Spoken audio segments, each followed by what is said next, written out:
पीले दांत वाली बहू। रंजना कभी ब्रश नहीं करती थी। उसे कितनी बार उसके माँ बाप ने डांटा, लेकिन उसका कोई असर उस पर होता ही नहीं था, जिस कारण से उसके दांत पीले पीले हो जाते हैं। शादी के बाद। अरे बहू, वैसे तो तुझ में कोई कमी नहीं है, पर तेरे दांत इतने पीले कैसे हैं बेटा? कैसे मतलब? कोई सर्जरी थोड़ी ना कराई है। वो तो क्या नाम, मैं ब्रश नहीं करती थी तो पीले हो गए। अब क्या करूं? आप कहे तो लाल करवा लूं या फिर काले? यार ये क्या है, क्यों माँ से लड़ रही हो? लड़ रही हूँ? अरे मैं लड़ रही हूँ या ये बोल रही है कि दांत पीले हैं, पीले। अरे तपस्या थोड़ी ना की है इन्हें पीले करने के लिए। बकायदा ब्रश नहीं किया है 20 साल तक, तब जाकर। छी, कैसी बात कर रही हो? ये उस वक्त तो पीले नहीं थे जब हम लोग तुम्हें देखने आए थे। अरे तब साफ करवा लिया होगा डेंटिस्ट के पास जाकर। अब देखो कैसे पीले पीले लग रहे हैं। रंजना सास की तरफ गुस्से से देखती है। फिर शुरू हो गई पीले पीले पीले। अरे पीले तो तब भी थे जब मेरे हाथ का रसगुल्ला उड़ा उड़ा कर खा रही थी और बोल रही थी, लड़की नहीं गुणों का खजाना दे रहे भाई साहब आप। खैर, अब वो लोग करते भी तो क्या करते, पीले दांत वाली बहू पल्ले पड़ी थी तो झेलना तो था ही। एक दिन कीर्तन में रंजना गाना गा रही थी। अरे कमला बहन, माँ का द्वार है, यहाँ तो सब शुद्ध होकर आते हैं, फिर अपनी बहू को ब्रश भी नहीं करवाती तुम। दूर से पीले पीले दांत भक्ति में बाधा उत्पन्न कर रहे हैं। और कोई 2 साल के बच्चे थोड़ी ना लेकर आई हूँ मैं बहू बनाकर। अच्छी खासी लड़की है, अरे कैसे करवाऊं ब्रश? ये तो उसे खुद करना चाहिए ना। अब माँ बाप तो इसके जैसे तैसे निपटा दिए, ये नहीं सोचा कि सास कैसे संभालेगी। सास बहू को लेकर घर आ जाती है, लेकिन सोच लेती है कि अब इसे लेकर कहीं नहीं जाएगी। अगले रोज बहू कहती है, अरे क्या हो गया, मंदिर नहीं जाना क्या? कीर्तन का वक्त हो रहा है।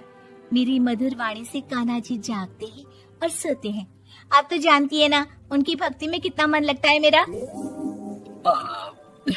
वो क्या है ना, तबीयत ठीक नहीं लग रही है मेरी, आराम करूंगी मैं। तबीयत ठीक नहीं लग रही? अभी तो मिथुन के गाने पर नाच रही थी आप, और अब बोल रही है कि तबीयत ठीक नहीं लग रही। अरे भक्ति में मन लगा लो सासू माँ, ऊपर जाना है, क्या मुंह दिखाओगी आप? हाँ? सास को बहू की बात पर गुस्सा आ जाता है। मैं क्या मुंह दिखाऊंगी, इसकी चिंता तो ना कर, समझी? अपने मुंह की चिंता कर, जो ये पीले पीले दांत लेकर हर जगह पहुंच जाती है। पता है लोग कितना मजाक बनाते हैं। ना जी ना, मैं नहीं जाना कहीं तेरे साथ। तो ये बात है। कोई ना, मत जाओ, मैं अपने कमरे में ही बैठकर भक्ति कर लूंगी।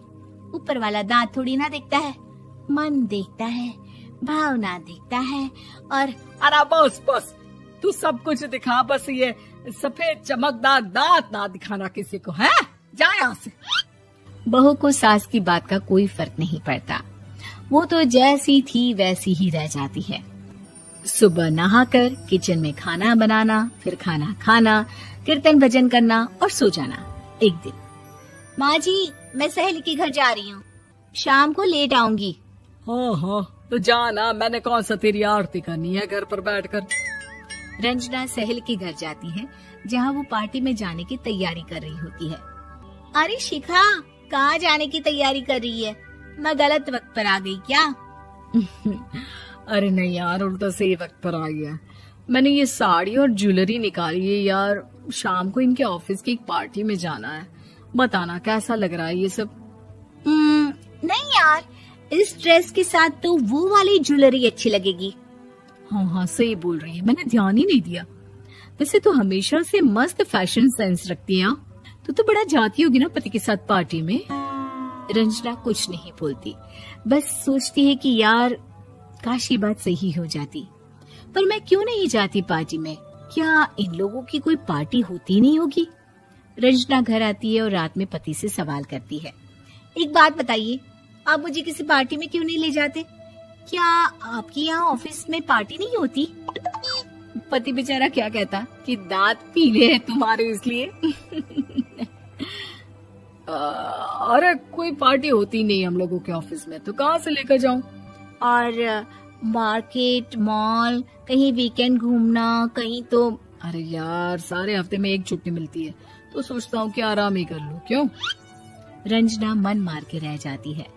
पहले कभी सास के साथ मंदिर जाया करती थी, लेकिन वो भी सास ने ले जाना बंद कर दिया। घर बैठी बैठी रंजना बोर हो जाती है। तभी उसे आइडिया आता है और वो मायके जाने का सोचती है। सासू माँ, 2 दिनों के लिए मम्मी के घर जा रही हूँ। अच्छा ठीक है, आराम से जा। और हाँ, माँ से कुछ अच्छी आदत सीख कर आना कि कैसे शरीर के हर भाग की तरह दांतों की सफाई भी जरूरी होती है, समझी? शुरू हो गई ना आप। वो लोग आपकी तरह नहीं है कि छोटी छोटी बात का बतंगड़ बना दे। उन लोगों के लिए मैं मायने रखती हूँ, ना कि मेरे पीले पीले दांत।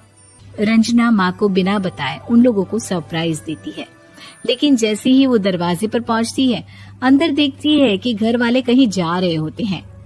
अब माँ, काश रंजना दीदी के दांतों वाली प्रॉब्लम नहीं होती, तो वो भी हम लोगों के साथ चलती ना बुआ जी की बेटी की शादी में। हाँ बेटा, लेकिन अब उसे कौन समझाए कि उसको उसके पीले दांत नहीं दिखते, लेकिन उसके आसपास के लोगों को कितना एम्बैरेसिंग फील कराते हैं। मुझे तो कितनी बार उसके स्कूल की टीचर ने शिकायत की कि उसके साथ कोई लड़की बैठना भी नहीं चाहती, और ना ही कॉलेज में कोई उससे बात करना चाहता था। लेकिन पता नहीं क्यों उसे ये बात समझ में ही नहीं आती।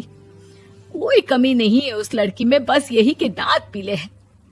वो तो भला हो जीजा जी और उनकी माँ का, जो दीदी को जैसी है वैसे ही रखा हुआ है। रंजना को अपने घर वालों की बात सुनकर बहुत दुख होता है। वो सोचती है कि वो क्या करे, लेकिन फिर वो सीधा डेंटिस्ट के पास जाती है, अपने दांत चमकाती है और कसम खाती है कि वो रोज ब्रश करेगी। अरे क्या हो गया? तुम तो 2 दिनों के लिए गई थी ना, पर कोई ना, अच्छा है, चलो आ गई तो।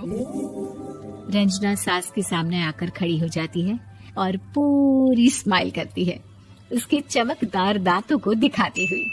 हैं? चले मंदिर। माँ, मुझे माफ कर दीजिए, मैंने आप लोगों को बहुत एम्बैरेसिंग फील करवाया। मैं आज से रोज ब्रश करूंगी।